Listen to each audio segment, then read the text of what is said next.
We'll run up here. Huh? Okay, we're Dayton Diggers, and we're out at a dump dive, dump digging. There's Mark, and there's Steve, and Steve just made a pretty good find here. What do you think that is, Steve? It looks like a big quart milk bottle. Okay, he's taking it out there. We'll see if it's intact.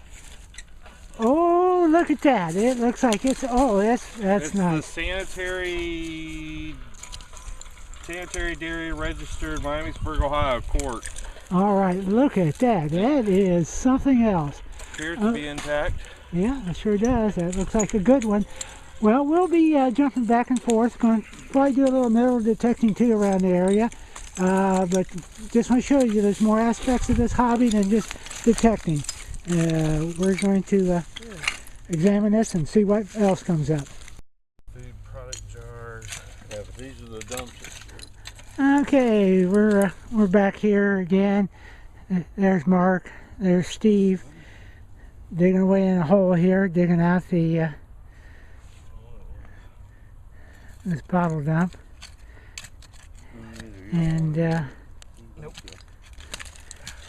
so you can see the glamour. Hey, look at that. Oh, that's an older shoe. That does look like an older shoe. Steve, Yes, it does. He was a shoe away. He was a shoe you away. just got a shoe. So you can see. Medicine tops down there. Yeah, look at that. See, that's Yeah, Steve is digging a pit hole here to get an idea of what's down there. So we're getting down to an older level. So for all people who are watching this and think that treasure hunting is so glamorous, you can see what you have to do sometimes to get it. But I didn't do very good on the metal detecting. I came back to help them dig here a little bit, and hopefully we'll have something good to show here in a bit. We'll be back.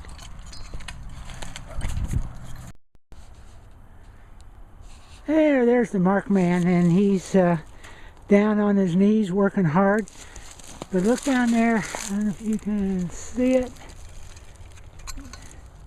Right there where he's got the shovel, there's a bowl jar. He just pulled out a smaller one, but this one looks bigger. And this is how you do it, guys. not yet. I gotta dig it out some more.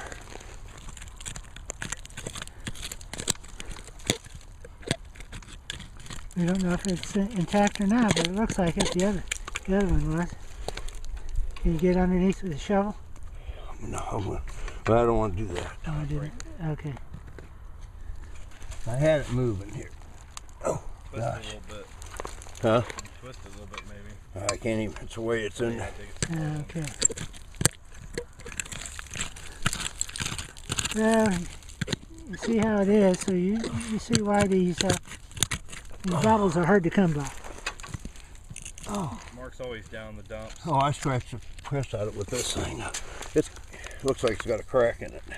Okay, well, we'll get it out. If it's intact, Yeah, see the crack? we'll do it. But that's the way you do it. He got one out just a minute ago that was all intact. I'm gonna get this one out too. He'll do it here. Oh. Okay, Dayton Diggers back here. Tony's down here digging in the dump a little bit. This is kind of what we get checking into these dumps. You never know what you're going to find. Obviously the older stuff should be deeper, so we're doing a test pit here, getting down, I don't know, getting down a couple feet maybe, and That'd have been nice. that would have been a really nice jar closure, and 50% of the value of a jar is based on having the correct closure. So if that had been intact, that would have made a nice addition to somebody's jar. And I always keep the intact ones, are good to pull for when you find that jar, or to trade to somebody that does have a jar. And there's a lot of little bits here. It looks like we got more here. I'm going to loosen this up some. Seems to have quite a bit of depth to it. Yeah. Not finding anything terribly exciting. I mean, most of the Coke bottles I can date, and they're from the 40s. I've seen some soda bottles, mostly broken, but got an intact Lemonette from Dayton, Ohio. Seen a lot of Barks from Dayton, Ohio, and Byerly's. I've never seen Byerly's in the Dayton area before, but they're from Cincinnati. I got to see on the bottom of one of them. So far they've all been broke, but I'd be glad to take one home if we find a good one. Not much in the way of beers. I have seen a few flat top. Of course, the Black Label flat top showed up, which always does on one of my Ohio digs.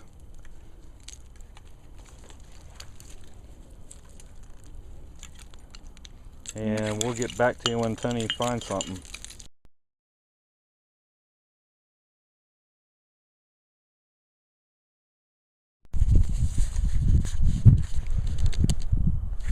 Well, we're out in the field that we've been wanting to hunt for a while. It's been so wet and muddy.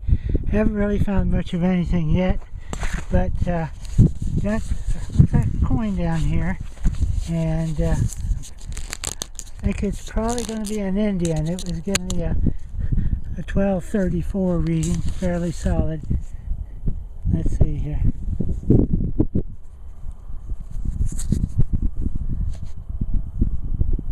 Oh yeah, that's an Indian head. Okay, well, finally. Glad to get that. Hope you can see that. It's a little shady here. We'll be back with more.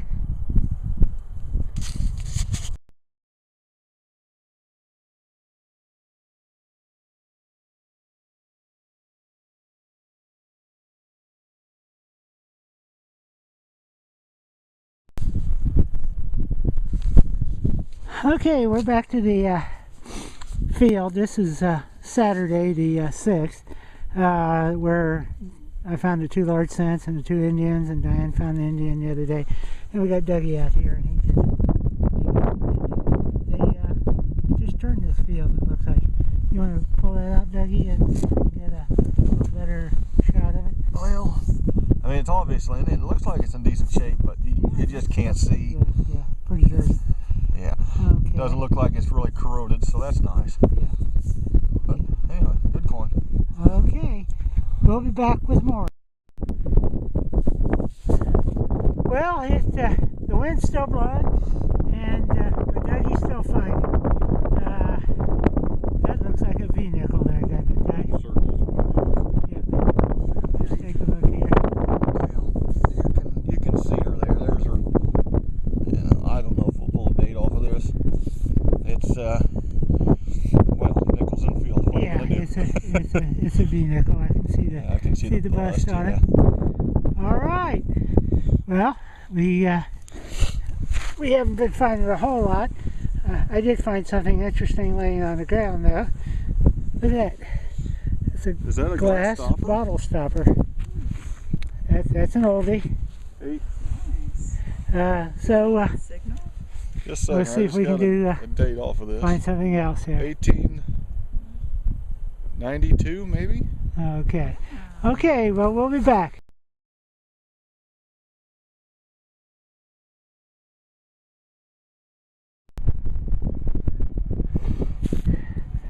Okay, Dougie thinks he's got a silver dime down in here. Looks like an edge over here in the corner. Of course, I can't see it. There we go. That Yep. there is It's a our Merc. friend Mercury dime. 1940 it looks